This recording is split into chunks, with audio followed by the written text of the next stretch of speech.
Character Building by Booker T. Washington. Chapter 7. Don't be discouraged.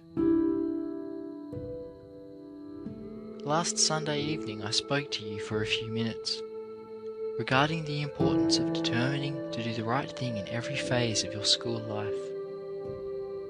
There are a few things that enter into student life which, in a very large degree, cause the untrue to fall by the wayside, and which prevent students from doing their very best. Among these things is the disposition to grow discouraged. Very many people, very many students who otherwise would succeed, who would go through school creditably, graduating with honours, have failed to succeed because they became discouraged. Now, there are a number of things in school life that cause a student to become discouraged, and I am going to try to enumerate a few of them, although I do not know that I shall mention nearly all of them. Students frequently become discouraged on account of their industrial work. It is not of the character that they want it to be, or they do not get assigned to the trade they want to work at. Still others become discouraged because of their classroom studies. They find that their studies are difficult, that their lessons are too long, and their memories too short. They find that they cannot understand the teacher, or they find that the teacher does not understand them. Some become discouraged because they think that they are entirely misunderstood, are misunderstood by their classmates and by their teachers. They think that their efforts in the classroom and in the shop are not properly appreciated.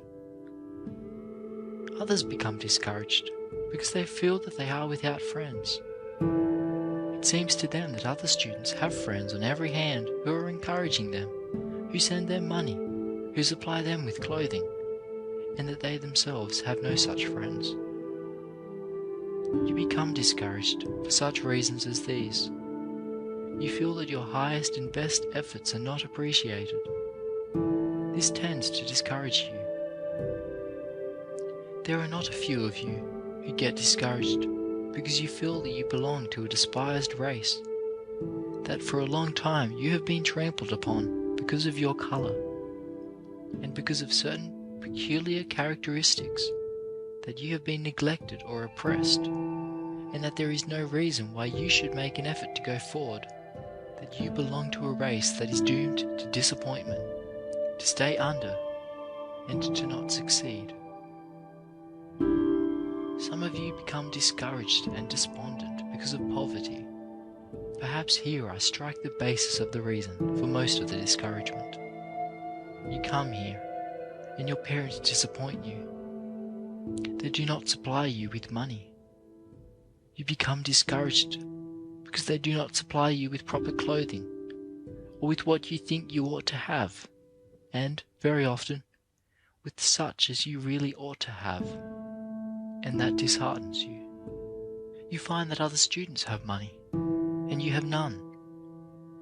They have money not only for the necessities of school life, but for some of the luxuries, while you have not enough for even the bare necessities.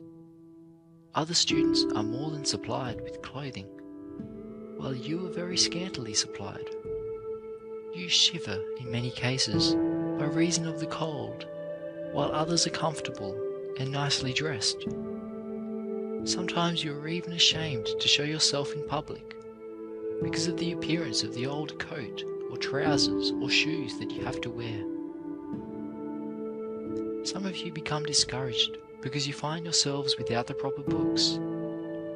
Some of you cannot get the money needed to purchase books, a toothbrush, and other necessary things. You find yourselves cramped and hampered on every hand.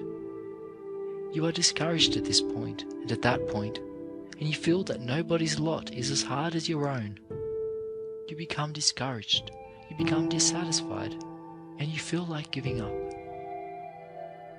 Now I want to suggest to you tonight that this very thing of discouragement, as an element in life, is for a purpose. I do not believe that anything any element of your lives is put into them without a purpose.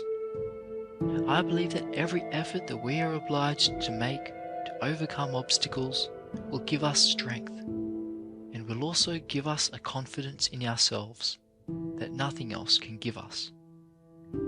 I would 10 times rather see you having a hard struggle to elevate yourselves, having a hard time either at work on the farm, or on the buildings, or in the shops, without money and without clothes, than to see you here having too much money, and having everything that you want come to you without any effort on your part.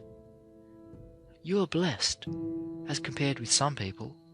The man or woman who has money, without having had to work for it, who has all the comforts of life, without effort, and who saves his own soul and perhaps the soul of somebody else, such an individual is rare, very rare indeed.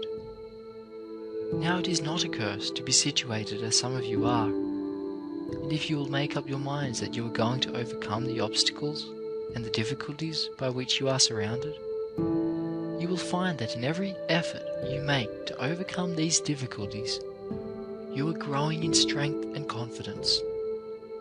Make up your minds that you are not going to allow anything to discourage you. Make up your minds that poor lessons, scoldings on the part of your teachers, want of money, and want of books, that none of these shall discourage you. Make up your mind that in spite of race and colour, in spite of the obstacles that surround you, in spite of everything, you are going to succeed in your school life and are going to prepare yourself for usefulness hereafter.